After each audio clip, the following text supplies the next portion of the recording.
All right, welcome to Rock Hard with Jay Conroy. Steph Paynes from Lez Zeppelin is here again. How you doing? Always a pleasure, Jay. It's been too long since you've been on the show. It's been a long time. I've seen you rock and roll. There you go. I like that.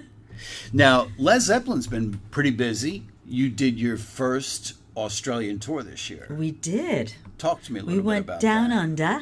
Down under. Yeah, we saw. We did pretty much the whole East Coast, from Melbourne to Cairns, which is all the way up the north, where it's hot. Everything's reverse from where we are here in New York. But I'm aware of that. Their winters are our summers. Yeah, and the north is hot and the south is cold. You know, okay. It's very upsetting. I suppose if you stand on your head, it all makes more sense.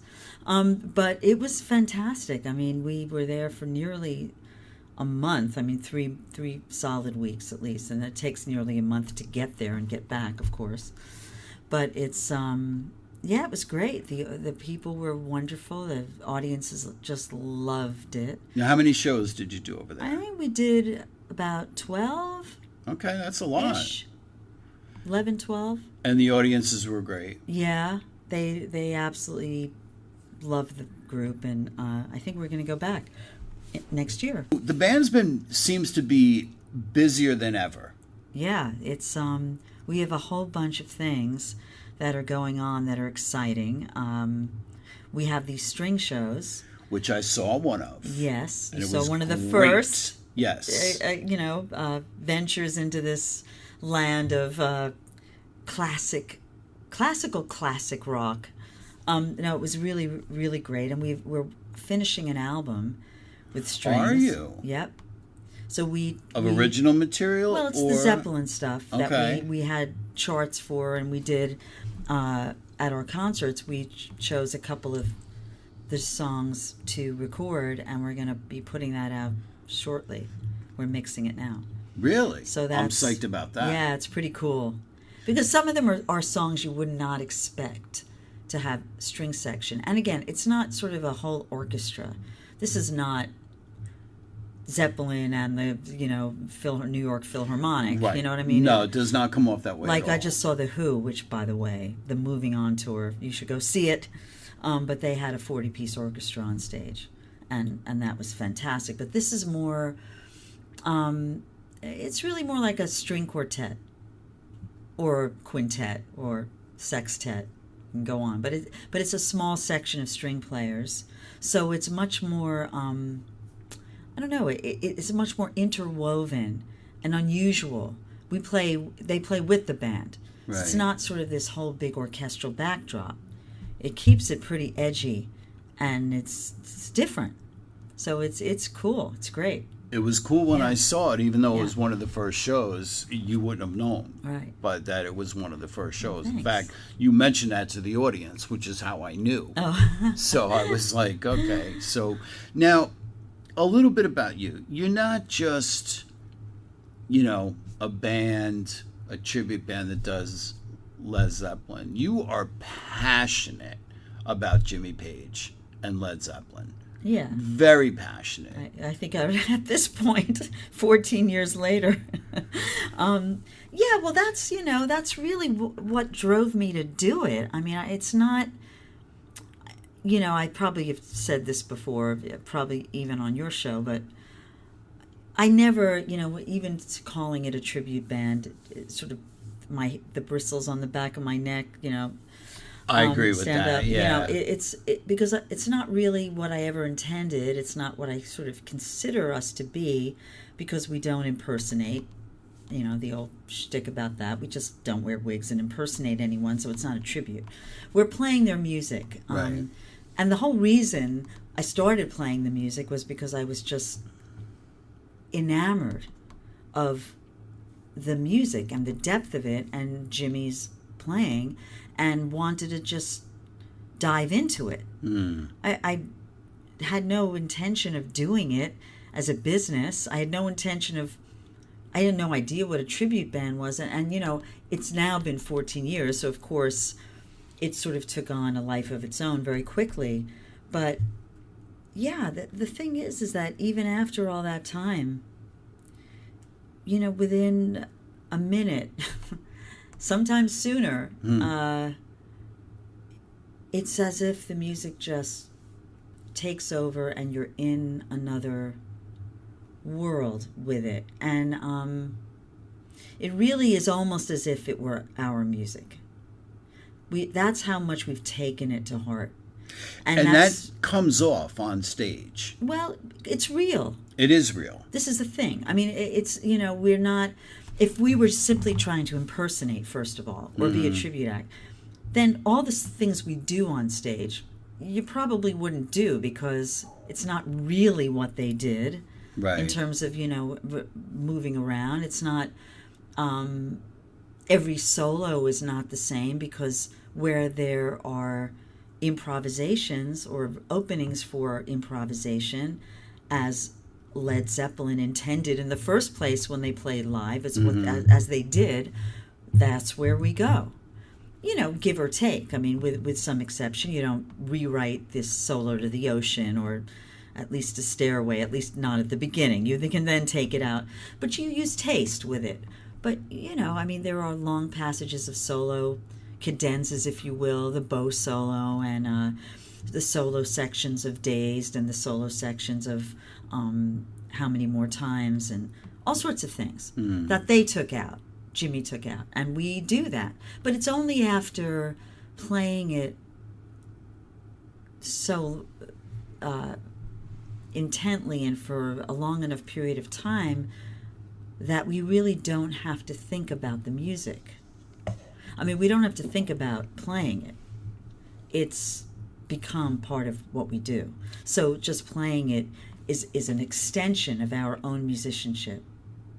And that's really why we're still, it's really why I can still do this, to be honest. I mean, for me, it's been 14 years of doing it. If it were just hacking, spitting out the same things over and over, and the same shtick and the same act and all this stuff, I would have lost my interest a long time ago. But this music is deep enough that it stands up to this kind of treatment, where real musicians can take it and run with it, as it were, and really, again, another common metaphor that I've made in the past, but it is like a classical musician digging into a really deep composer that he loves and taking it out. I'm a Beethoven aficionado. I'm just going to dive into Beethoven, and it becomes part of what I do, And that comes off on stage. Everything you're saying, because I've seen the band enough, it comes off just that way. And, I might have told you before, I am generally not a fan of a cover band or a tribute band or whatever the case may be.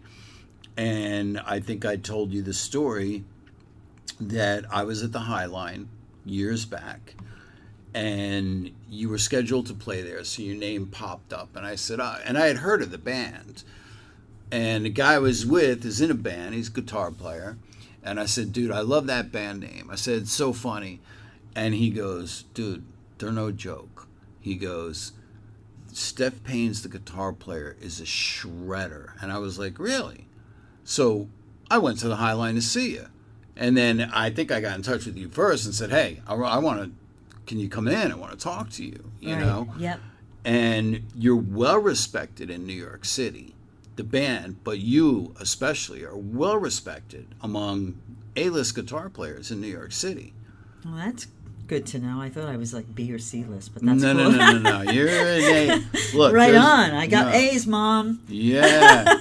No, that you are.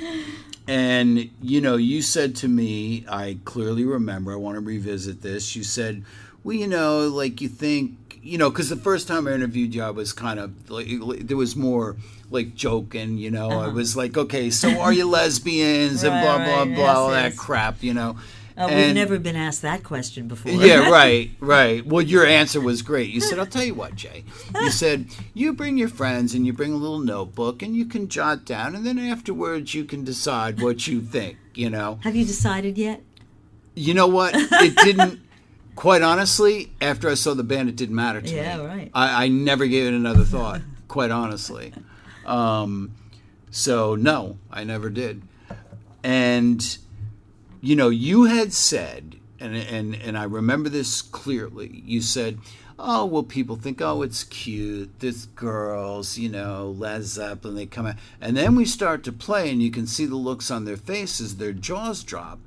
And it's absolutely true. I mean, guys are no joke. You girls are no joke, I should say. That's all right. You're Whatever totally we no are, joke. there is everything. It's so gender fluid now. What about them?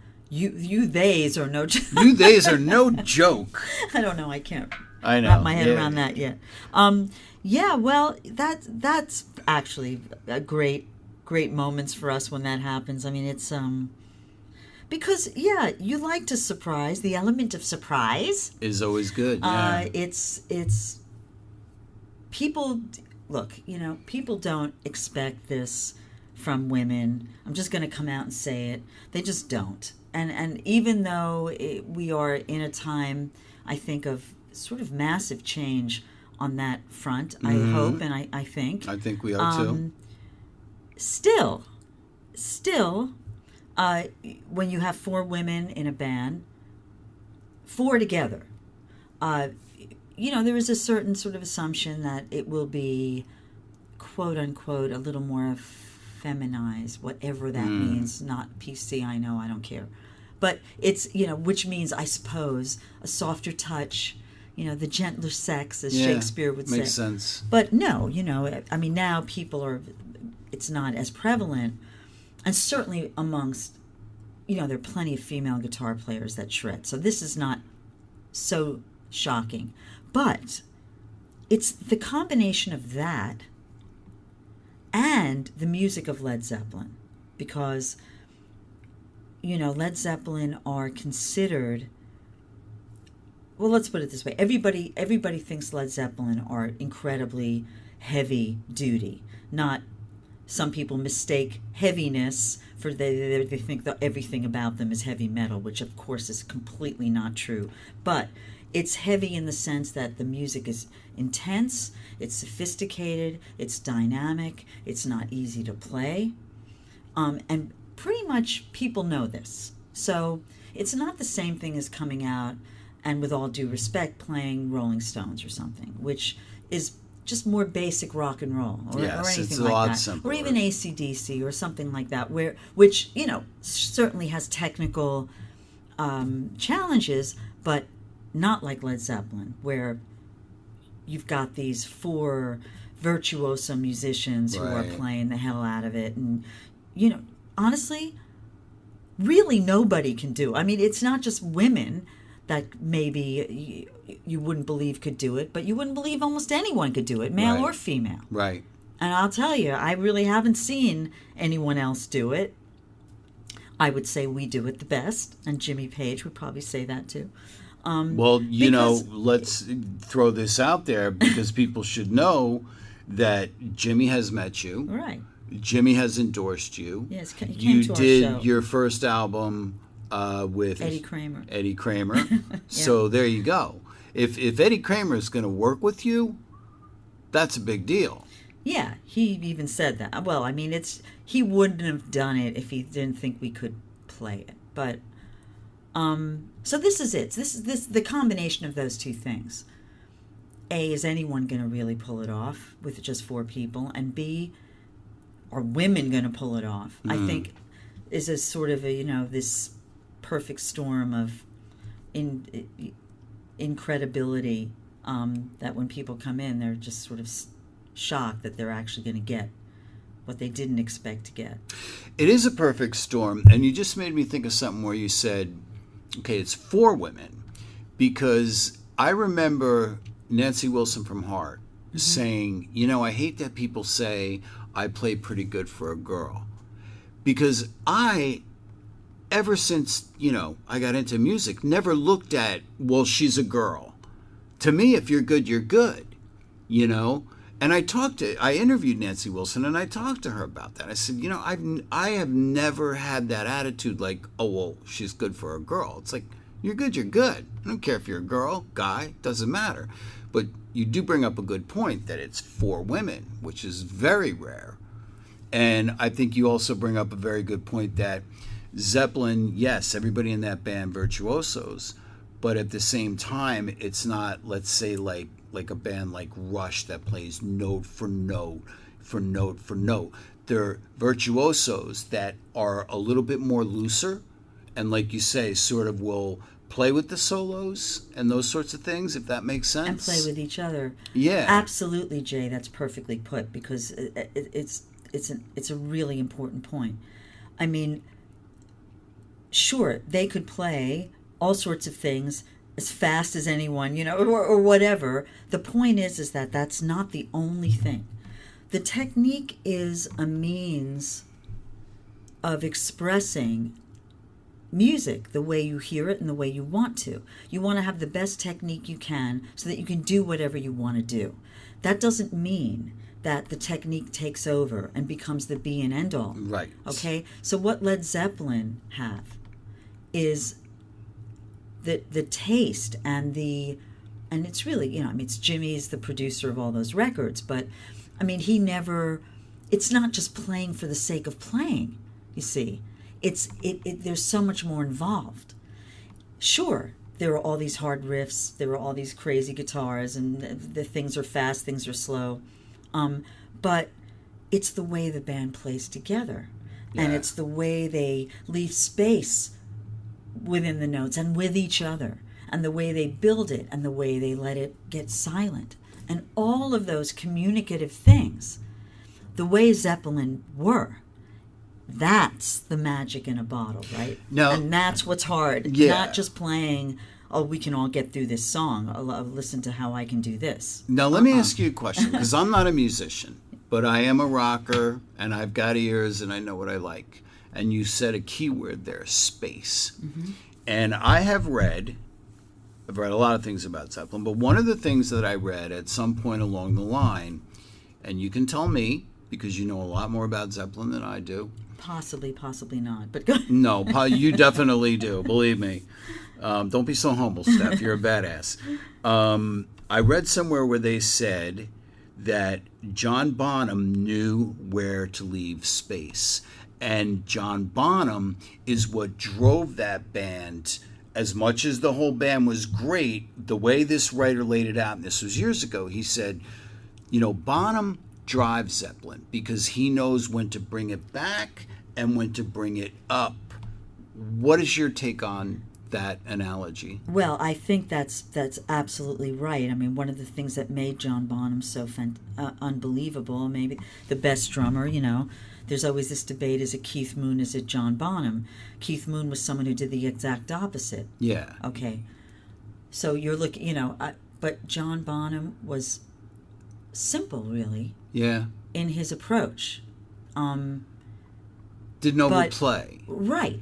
But the way that he hit the drums, there was certainly space and there was swing, but there was power in it. It was light, but it was heavy at the same time, which is basically what Zeppelin are in a nutshell. I mean, Jimmy's always, you know, talking about it, but really this is true. It's the light and the shade. It's the heaviness and the lightness. It's busyness. It's space. It's all of the it's the dialectic of the elements that go into making art. You've got to have one to have the other. You have to have the space to bounce the notes off of, and if there isn't any of that, there's no effect. Right. I mean, you know, for myself, I've noticed that, and I do it more and more, that when I play, specifically during the bow solo or something, where I really have room to not play. Yeah. Which is I get exactly what you're saying. Is the quieter I get. I do this in Heartbreaker too. The quieter I get, the less I play, the more people go nuts sometimes. The more that I have their attention. I've noticed that during your bow solo. They have attention. Yeah. Suddenly, you have their attention.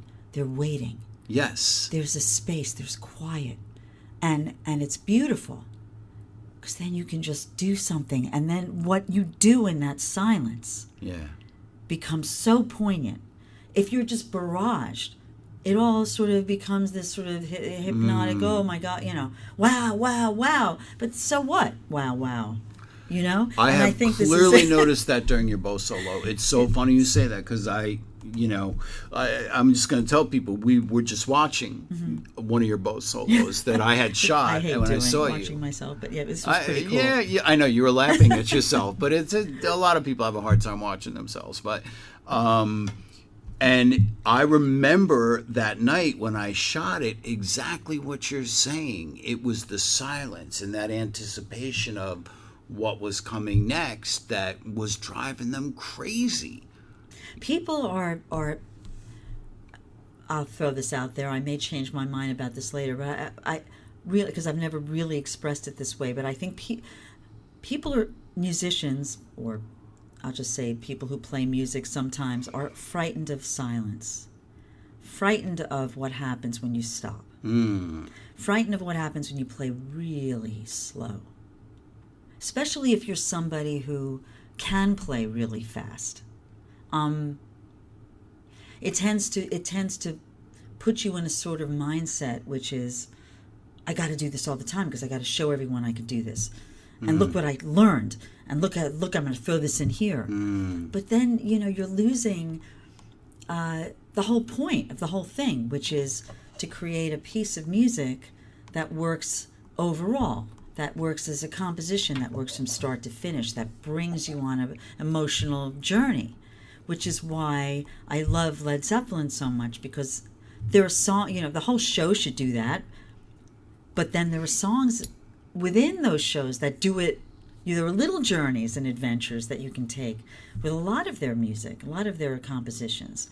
And that's the challenge of it. That's, to try to interpret it and try to convey that.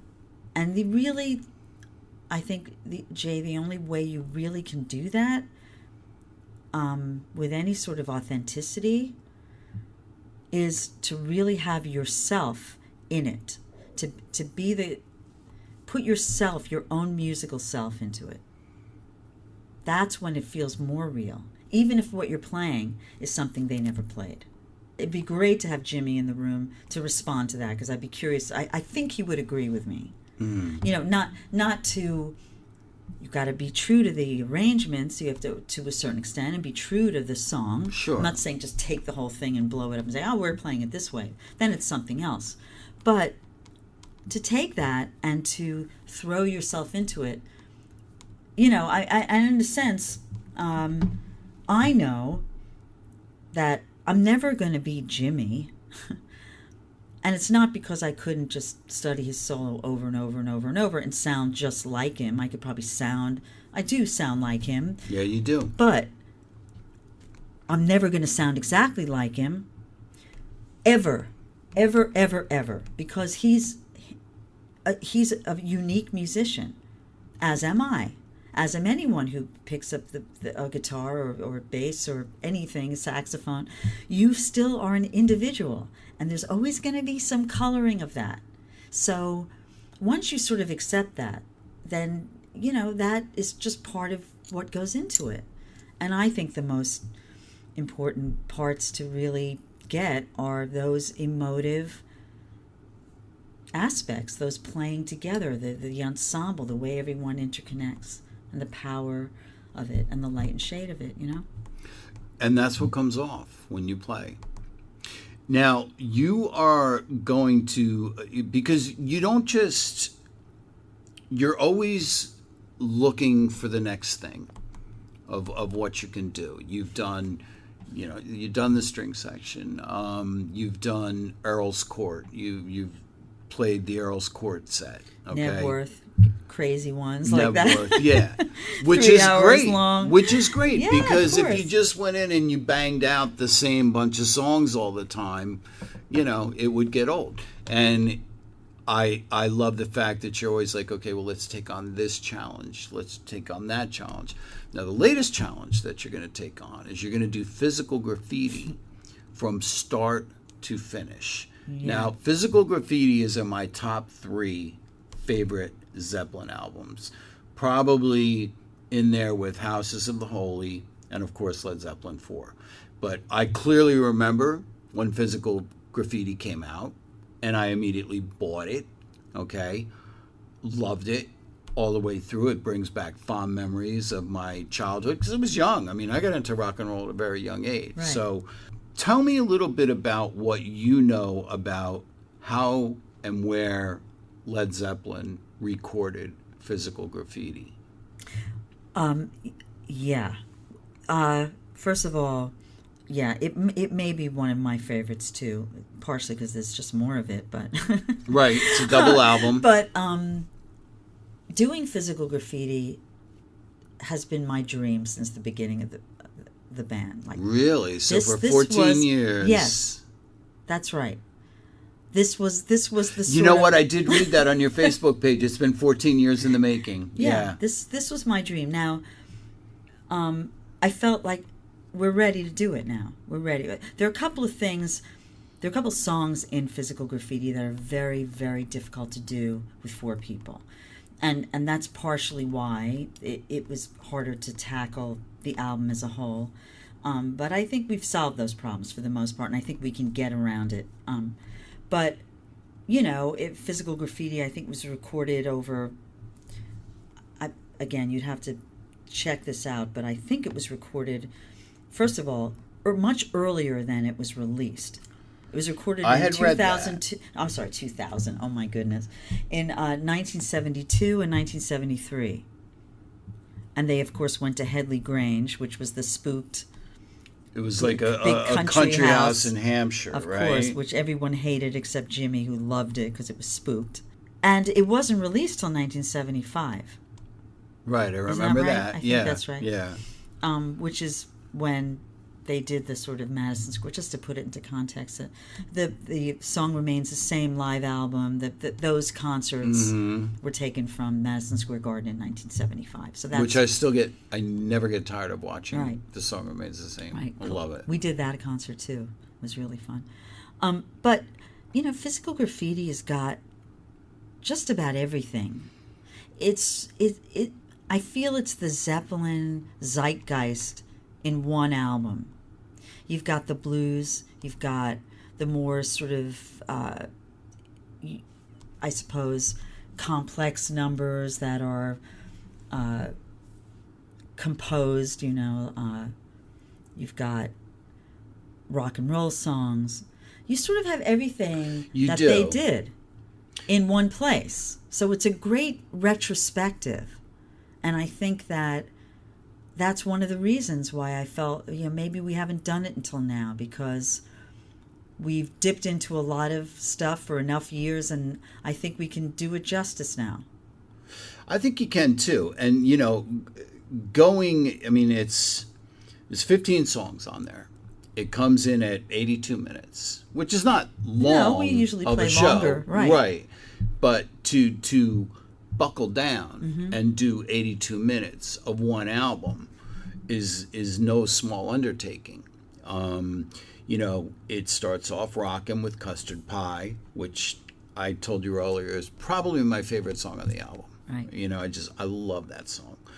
Into the Rover, into In My Time of Dying, into Houses of the Holy, Trampled Underfoot, love. Right. So already, let's just stop for 1 second. Okay. So already you're starting with Custard Pie, da-da-da-da-da-da-da. I mean, that riff just comes in and you're off. It's this, sort of chunky rock riff, followed by the Rover, which is pretty straight ahead rock and roll. Mm-hmm. I mean, it's almost for Led Zeppelin. It's almost Aerosmith for Led Zeppelin. Okay. Right. I mean, the Rover is really this almost classic rock song. Yeah. And then bang. What's next? In My Time? In My Time. Yeah. Okay. Then you go backwards in time, within My Time, and just dive right into this sort of Delta blues with the slide guitar and gospel, Jesus. I mean, it's just, Yeah. it's as deep into that sort of Delta, bluesy, plaintive, wailing thing as you can get, and it's long. It is long, like 11 minutes, I think. Right.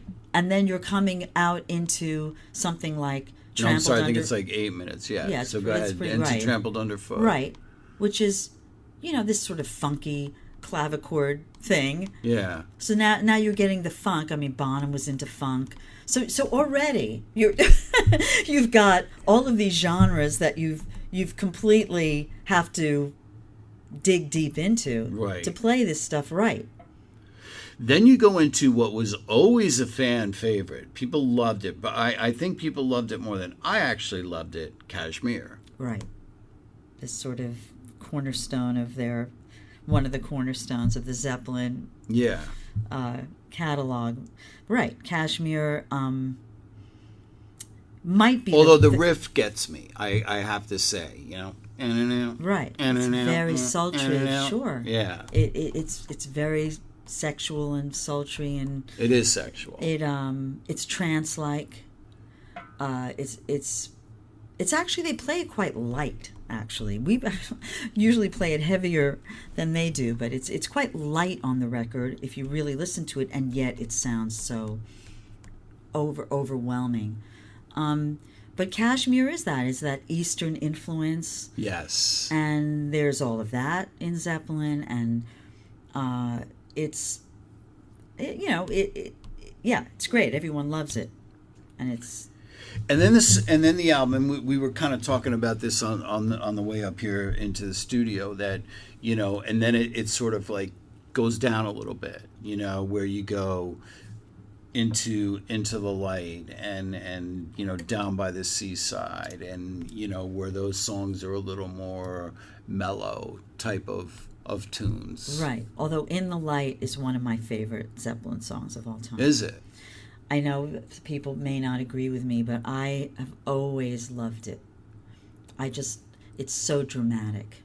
And it starts with that drone, and it's very Middle Eastern in that, which is like John Paul Jones takes it out there. And then, there's singing these beautiful harmony into the light, and then it just crashes into this heavy, almost Black Sabbath kind of riff. Yeah.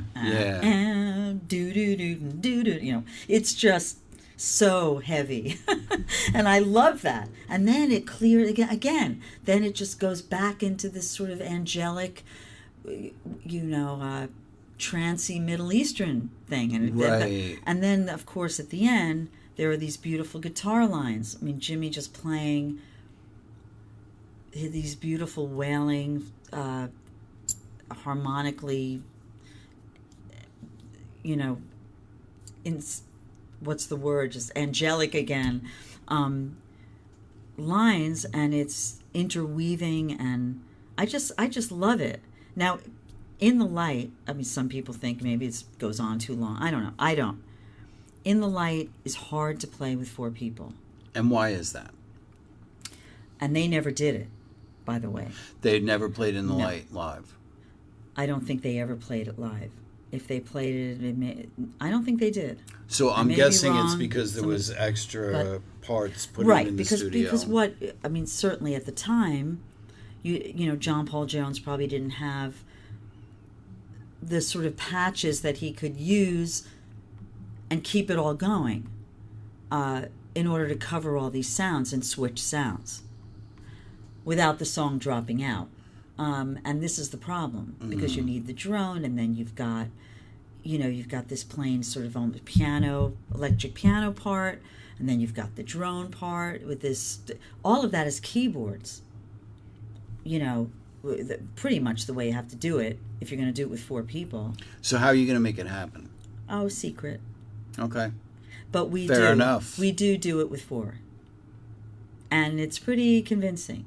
We got it. I mean, I have no doubt. We wouldn't play it unless it were. You took the words out of my mouth. Yeah. Because you can't. Right. But that one kept us from this album too for a while. Really? Because you just need the right gear and the right sounds. You need to figure out how you're going to keep it going and how you're going to switch seamlessly between these things. It wasn't really meant to be played live in that way. How long ago did you decide, okay, we are going to do this finally? We're going to do physical graffiti. How long ago did that? Because About 3 weeks ago. You wasted no time getting that out there other than No, on we social didn't. media. I have to credit our promoter who promotes our shows in New York City, Mike Maeda. I'm saying his name on radio. Sorry, he may hate me for that. But it was his favorite album, and he joked with me, because we always talk about what's the next show we're going to do, and we like to come up with themes, and he likes to participate in that, and it's great. It's good promoting. And he threw it out at me, just, it's my birthday, and you could do physical graffiti, ha ha. And I thought about it, because I thought, I've been threatening to do this. We've been talking about doing this, and I think we should do it. It's time. So I said, okay. I bounced it off the girls, of course. Are you ready? Is it time? Everyone's like, yes, let's do it. So I said, done. That's what we're going to do. And he nearly flipped. He's so excited about it. But the second we all decided to do it, we're all totally excited. And the second we started telling people about it, everyone's excited about it because people want to hear this record. I picked up the phone right away. I was like, time to get Steph in here again. No, I know, right? I saw it and I was like, oh, hell yeah. Exactly. And I shot you a text and said, hey, can you come in? I want to talk about this. Right. So now, there you why? go. Let me turn it on you. Why? Because I love physical graffiti. Yeah. I've seen you do things like this before. And I said, if they're doing physical graffiti, top to bottom, I want to be there. I got to see this. It feels like a happening. Yeah. And I think it's partial. It is. Well, first of all, it's this whole journey through these double record, 4 sides of a vinyl record. It is this sort of amalgam of everything that Zeppelin really did and what Zeppelin is, I think, because it's got all of these aspects. So maybe that's why people want to experience it, because it really takes them through this sort of heart of what they love about the band. And approximately, like, how many of these songs have you played in your set for years anyway? Well, we could go over it. All right, let's go over if you it. want to We read it. have the Why don't track you listing. read them so I don't have All right. Custard Pie. Yes. The Rover. Yes. In My Time of Dying. Yes. Houses of the Holy. Yes. Although we need to resurrect that. We haven't played it in a while. All right. Trampled Underfoot. Yes. Cashmere. Yes. In the Light. Yes. Bronmoyer. Right. Am I pronouncing that right? Bronmoyer. All right. If you're having trouble with it, I don't feel bad. You need to ask someone who's from Wales. Oh, is that what it is? Yeah. Okay. Call up Donovan. All right. That one. Have you played that one? Yes. Okay. That's just a solo guitar piece. Down by the Seaside. Just, she says. Yeah, just. Well, No. that'll be all you. You We haven't have done Down not. by the Seaside? No. Okay. 10 Years Gone. Yes. And let me tell you. Oh, yeah. That could be. Love. That might be my favorite song. I might take that back. Love. That's one of my, when I'm bummed out, I put it on. Yeah. And you just cry. I what? You just cry. Damn near. I'll be honest with you.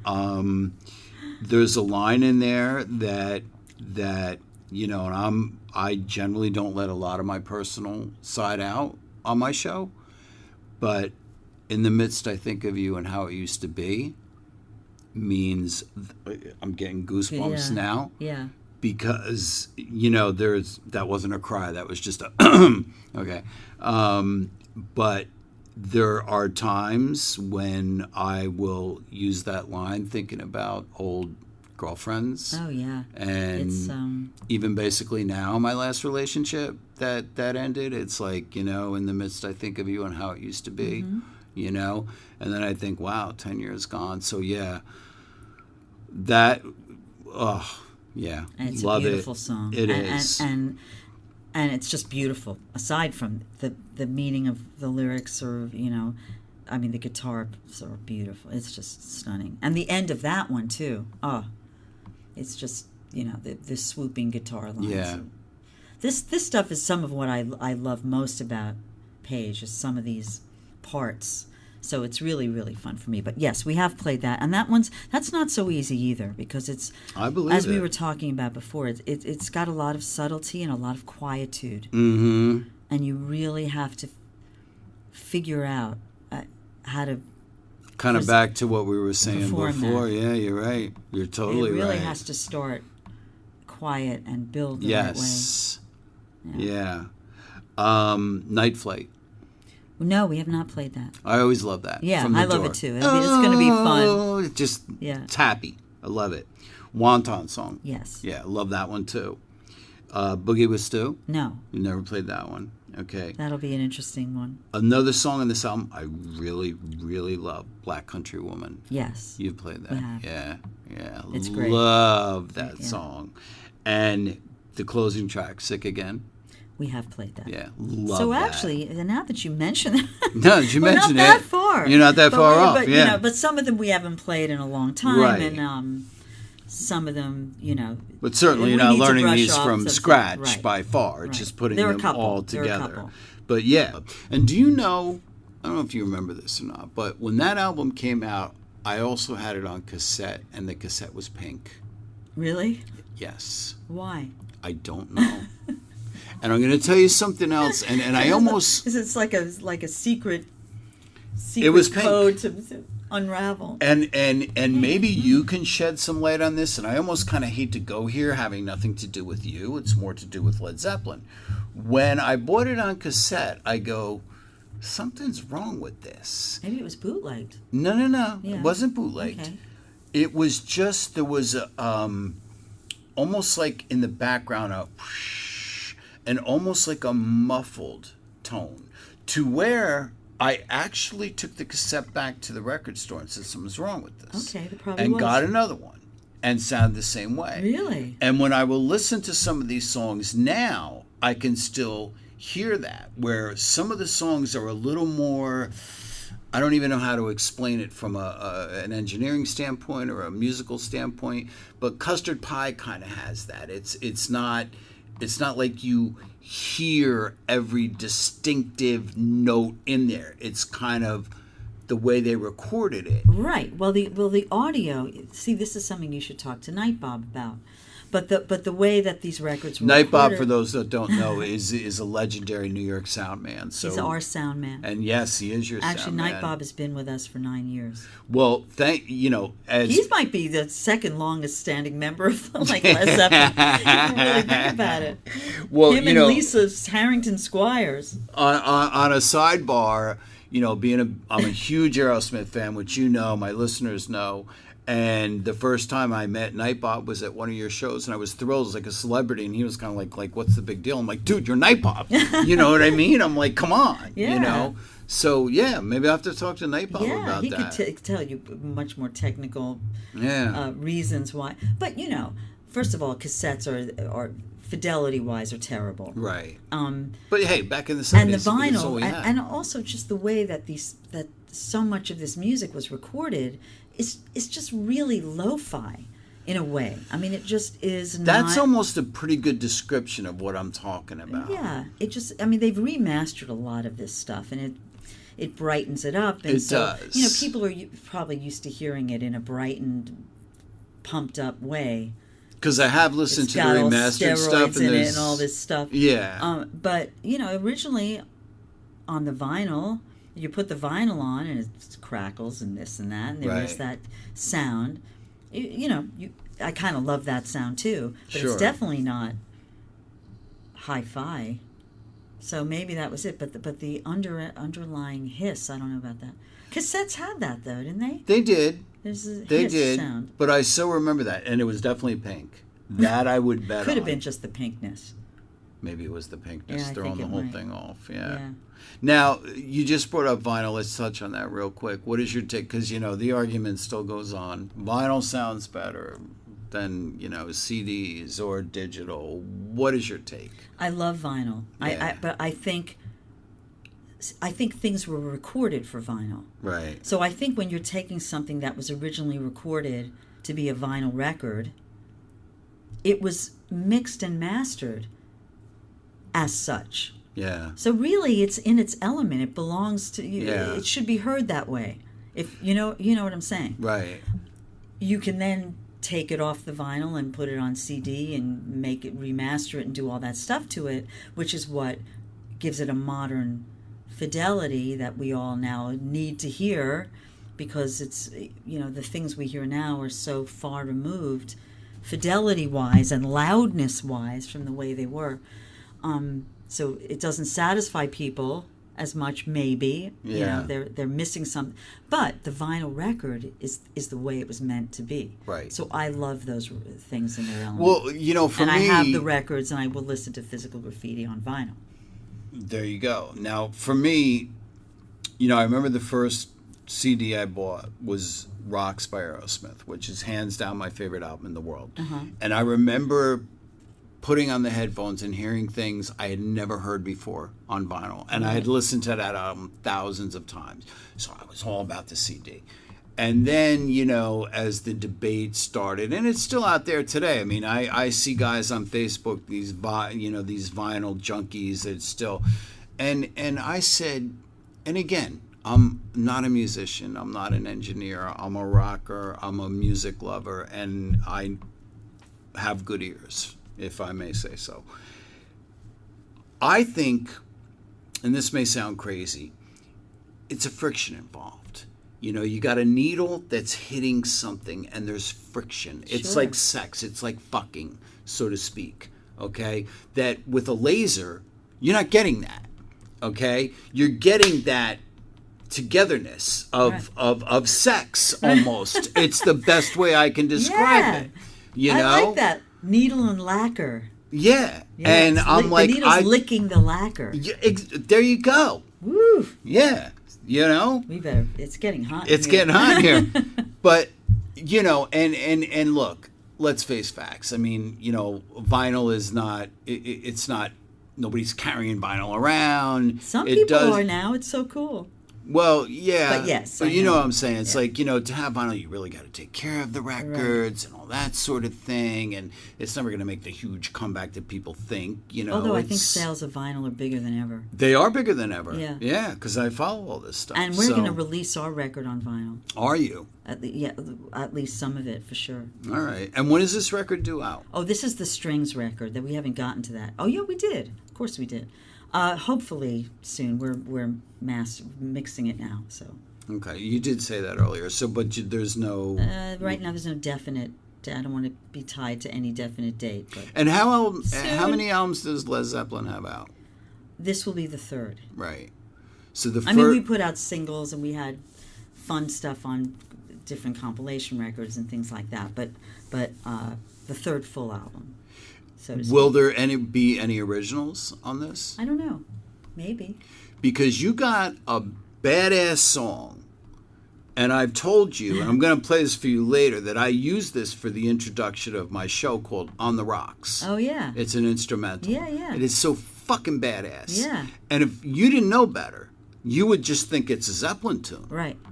And so that's why I asked, would there be anything original on there? Well, there's no question that, we really are so overdue to write more stuff and add things, and it's nobody's fault but mine, as they say. But we really should, because honestly, any originals that we've done have been greeted incredibly well. I mean, people love it. Yeah. I haven't gotten a single bad reaction. Yeah. To there's this It doesn't song Winter hurt. Sun that was on the first record. Some people, I know someone that named his kid Winter after that song. Really? I mean, that's pretty impressive. I know. So I think that it goes over well.